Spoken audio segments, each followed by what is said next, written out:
ওম শান্তি। সবাইকে নমস্কার জানাই। আমরা সবাই বাঁচতে চাই, তাই না? কিভাবে বাঁচতে চাই? সুন্দরভাবে, সুন্দর পৃথিবীতে সম্মানের সাথে, আদর যত্নে এবং সুখে বাঁচতে চাই। তাই বাঁচতে হলে আমাদের কিছু নিয়ম নীতি জানতে হয়। যারা নিয়মের বহির্ভূত হয়ে যায় তাদের জীবন কিন্তু দুঃখ অশান্তিতে ভরে যায়, ঠিক কি না? তাই এই কলিযুগী মহাভারতের সময়ে আপনি ধর্মে আছেন না অধর্মের পথে আছেন?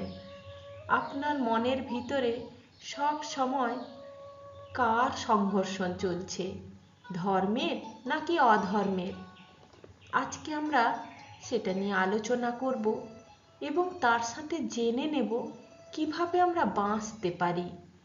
আমাদেরকে তো বাঁচতে হবে, জীবনকে সুন্দর করতে হবে, এগিয়ে নিয়ে যেতে হবে। 4 যুগের কথা আমরা সবাই জানি: সত্যযুগ, ত্রেতা যুগ, দ্বাপর যুগ, কলিযুগ।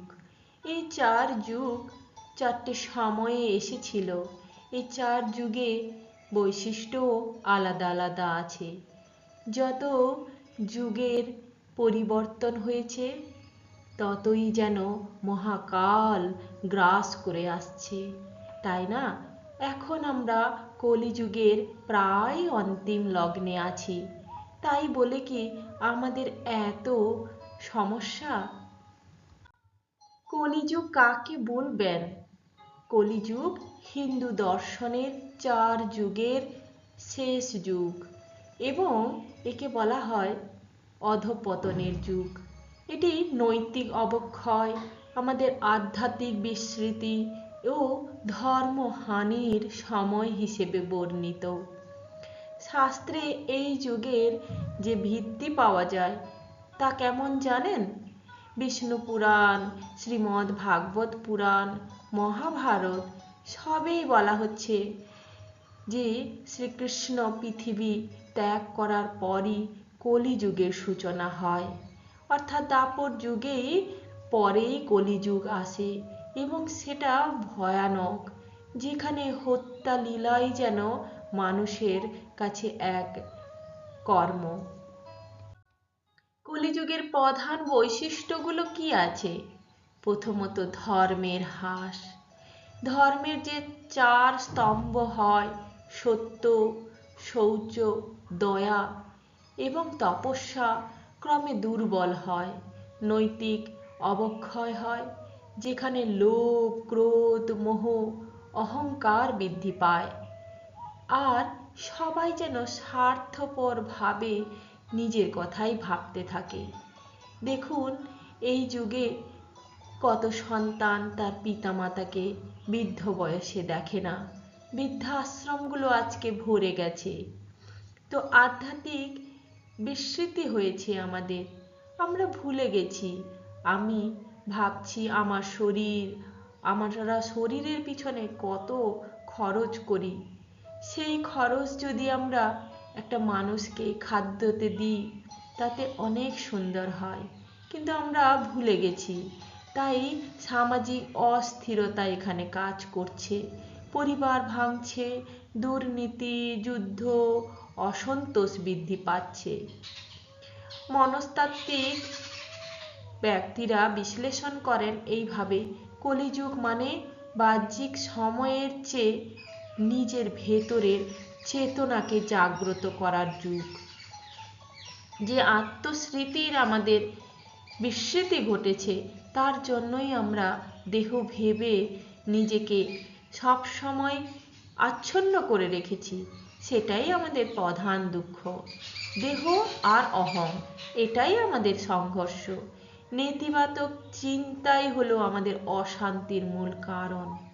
অর্থাৎ যখন ব্যক্তি আত্মজ্ঞান থেকে বিচ্যুত হয় তখন তার ভেতরে কলিযুগ তখনই শুরু হয়। কলিযুগী মহাভারত কি? সেই মহাভারত বললে অর্জুন আর শ্রীকৃষ্ণের কথা আমাদের সকলের মাথায় আসে। কিন্তু কলিযুগী মহাভারত মানে বাইরের তো একটা যুদ্ধ আছে, কিন্তু প্রতিটা মানুষ নিজের মনের ভেতরে সারাক্ষণ যুদ্ধ করছে। সেই যুদ্ধটা হলো চেতনার যুদ্ধ, যেখানে কুরুক্ষেত্রের মতো ধর্ম অধর্মের সংঘর্ষ চলছে। তেমনি আজ আমরা সংঘর্ষ করছি সত্য বনাম স্বার্থের সাথে, মূল্যবোধ বনাম ভোগবাদের সাথে, আত্মস্মৃতি বনাম দেহ অহংকারের সাথে, নীতি বনাম দুর্নীতির সাথে। আজকে নীতি নিয়ম সব যেন দুর্নীতিগ্রস্ত হয়েছে। মনস্তাত্ত্বিক বিশ্লেষণ কি বলে? আজকের যুদ্ধক্ষেত্র হলো মানব চেতনার যুদ্ধক্ষেত্র। পাশের ছবিটা দেখুন, এটাই তো আমাদের রোজকারের ঘটনা। সত্য যে আমরা পরিবার মানে একসাথে এক বন্ধন। সেই পরিবারের মানুষরা একে অপরের পাশে থাকে না, নিয়মিত শুধু ঝগড়াই করে, অশান্তি করে। তখন কি মনে হয় এটা আমাদের জীবন? এটা কি কুরুক্ষেত্র নয়? মূল্যবোধ নেই, সবাই ভোগবাদী, সবাই তাৎক্ষণিক সুখেই সুখী, কেউ কারোর প্রতি সময় দেয় না। তো এটা আমাদের কল্যাণ করতে পারে? আত্মস্মৃতি বনাম দেহ অহংকার, অর্থাৎ আমরা এই যে দেহকে সাজাবো, দেহকে সুন্দর করছি, আত্মচেতনার ভাবনা নেই। কেউ ভাবে না আমি মনকে সুন্দর করব, আমার চিন্তাকে সুন্দর করব, আমার কাজকর্মকে সুন্দর করব। তবেই না আমাদের নীতি ভেতরে জেগে উঠবে। নীতিপথ কঠিন কিন্তু স্থায়ী, আর দুর্নীতির পথটা সহজ কিন্তু অস্থায়ী। সেখানে পদে পদে বিপদ আসে। শাস্ত্রের মতে শ্রীকৃষ্ণ ধর্ম প্রতিষ্ঠার জন্য অবতীর্ণ হয়েছিলেন। তিনি তো কেবল যুদ্ধ করতে শেখাননি, বরং জ্ঞান দিয়েছিলেন। অর্জুনকে বলেছিলেন কর্তব্য, সমতা, ভক্তির পথ, বিশ্বাসের পথ কিভাবে তুমি অর্জন করবে। তাকে জ্ঞান যোগ, কর্মযোগ এবং বিজ্ঞান যোগ, এই ধরনের অনেক যোগ যেটা শ্রীমদ্ ভাগবত গীতাতে আমরা পাই, বুঝিয়েছিলেন এবং বলেছিলেন আমাদের জীবনে তো আমাদেরকে যুদ্ধ করতেই হবে, কিন্তু ভালোর সাথে যুদ্ধ করা। কলিযুগে মহাভারত মানে বাইরের যুদ্ধ নয়, বাইরে কতজনের সাথে লড়াই করবেন, তাই ভেতরের নিজের যুদ্ধকে অবসান ঘটান। সত্যকে বেছে নিন, নীতিকে স্থির করুন, আত্মস্মৃতিকে জাগ্রত করুন, তবেই জীবনের ধর্ম প্রতিষ্ঠিত হয়। প্রতিদিন জীবনটাই যেন একটা ক্ষুদ্র কুরুক্ষেত্র। একটু ভাবুন, মহাভারতে একদিকে দাঁড়িয়ে আছে কৌরব, একদিকে পাণ্ডব, একদিকে অধর্ম, একদিকে ধর্ম, আর আমাদের মন হলো সেই কুরুক্ষেত্র যেখানে কৌরব আর পাণ্ডব দাঁড়িয়ে আছে। তাতেই আমরা সারাক্ষণ দ্বিধা দ্বন্দ্বে ভুগছি। দ্বিধা আসে কেন? যখন মূল্যবোধ নেই, আমরা পরিবেশের দ্বারা প্রভাবিত হচ্ছি। সে এরকম করে তো বেশ ভালো আছে মনে হচ্ছে, তাহলে আমিও করি। কিন্তু এটা ভুল ধারণা। এখানে অনেক সংঘর্ষ আছে, এখানে অনেক সমস্যা আছে, সেটা আমরা জানি না। তাই তো অর্জুন অবশেষে বলছিলেন আমি যুদ্ধ করব না, কারণ আমি খুব দ্বিধা দ্বন্দ্বের মধ্যে আছি। তাই শ্রীকৃষ্ণ অর্জুনের বিবেককে জাগ্রত করলেন, বললেন আমি তোমাকে পথ দেখাচ্ছি।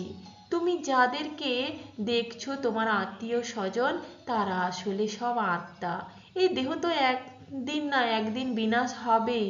তাহলে তুমি তোমার কর্ম করতে তুমি পিছু পা কেন হবে? তুমি তো ক্ষত্রিয়, তাই না? তাই তুমি যুদ্ধ করো, ধর্মের জন্য যুদ্ধ করো, তোমার বিবেককে জাগাও, নৈতিক বোধকে জাগাও, আত্মস্মৃতিকে জাগাও, অন্তর্দৃষ্টি দিয়ে দেখো তোমার ভেতরে আমি আছি। এভাবেই শ্রীকৃষ্ণ আমাদেরকেও বোঝাচ্ছেন। যদি বিবেক জাগ্রত না হয়, তাহলে কি হয় জানেন? তবে স্বার্থ জয়ী হয়। হ্যাঁ, রাগ সিদ্ধান্ত নেয়, ভয়ের পথ নির্ধারিত হয়। তখন ওই পাশের ছবিটার মতো দেখুন, অন্ধকারময় দুনিয়ায় আমরা যেন মুখ ঢেকে ঘুরে বেড়াচ্ছি। আর যখন আমাদের ভেতরে বিবেক জাগ্রত হয়, অর্থাৎ কৃষ্ণ জাগ্রত হয়, তখন সিদ্ধান্ত নিতে আমাদের এক মুহূর্ত সময় লাগে না। আমাদের ভিতরে মূল্যবোধ সব সময় আমাদেরকে সত্যের পথে নিয়ে যায়, আমাদেরকে জয়ী করে। তাই কুরুক্ষেত্রে দাঁড়িয়ে আমরা এ বিচার করব না যে আমি কি করব। আমাদেরকে জ্ঞান নিতে হবে, আমাদেরকে জানতে হবে ধর্ম কোনটা, অধর্ম কোনটা, লড়াই বা কি, কার সাথে লড়াই করা।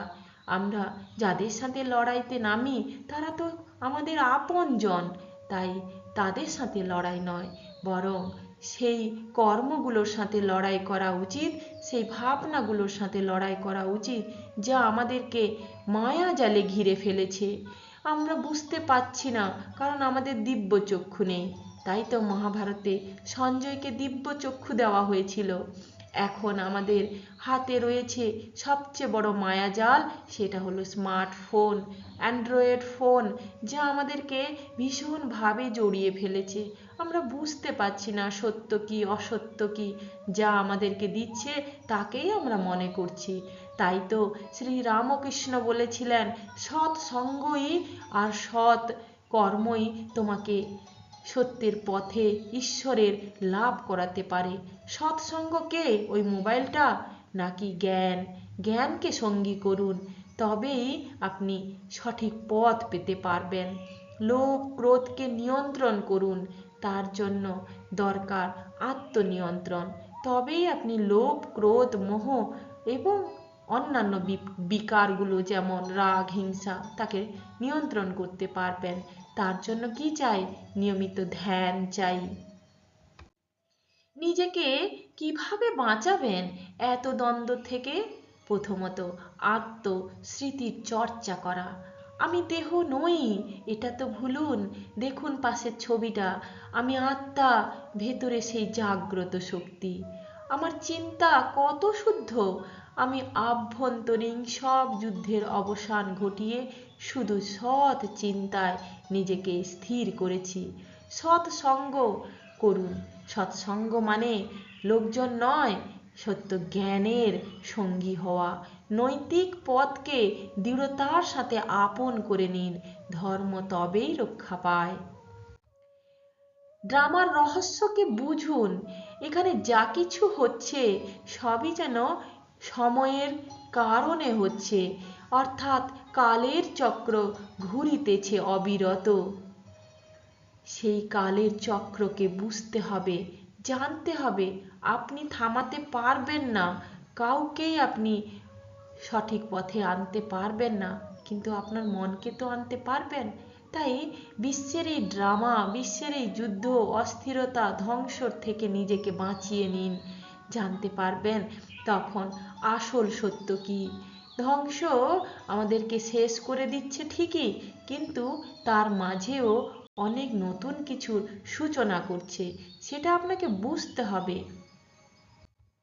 ধ্বংসের দৃশ্য দেখে বিচলিত নয়, নতুন যুগেরই ভূমিকা। তাই শ্রীকৃষ্ণ বলছেন যে যে কোনো ধ্বংস সমাপ্তি নয়, বরং রূপান্তরের প্রস্তুতি। তারা কারা রূপান্তর করে?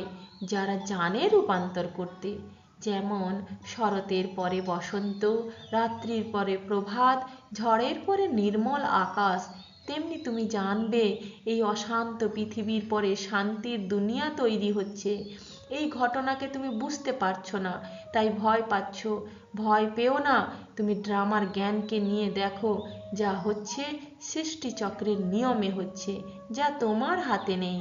কিন্তু তোমার হাতে তোমাকে স্থির করা, কর্ম করা রয়েছে। চেতনার যুদ্ধক্ষেত্রতে নিজেকে নিয়ে আসুন। আজকের দিনে নিজেকে দাঁড় করান। আমি কে? আমি সত্য, আমি চেতনা, আমি সেই ঈশ্বরের শক্তি। আমি দেহ নই, আমি আত্মা, আমার অসীম ক্ষমতা আছে। আর নতুন যুগ, সত্য যুগের আমি এক সদস্য। তাই সংকল্পই আমাদের সৃষ্টি। আমি ড্রামার জ্ঞানাধারী আত্মা। পরিবর্তনের দৃশ্য দেখে বিচলিত হই না, বরং এখান থেকে আমি প্রস্তুত হচ্ছি। নিজেকে পরিবর্তন করে আমি সত্য যুগে যাচ্ছি। অন্ধকার নয়, আলোক বিন্দুর স্মরণই প্রকৃত জাগরণ। তাই কিছুদিন আগে মহাশিবরাত্রি গেছে, তাই নিজের জাগরণ ঘটান।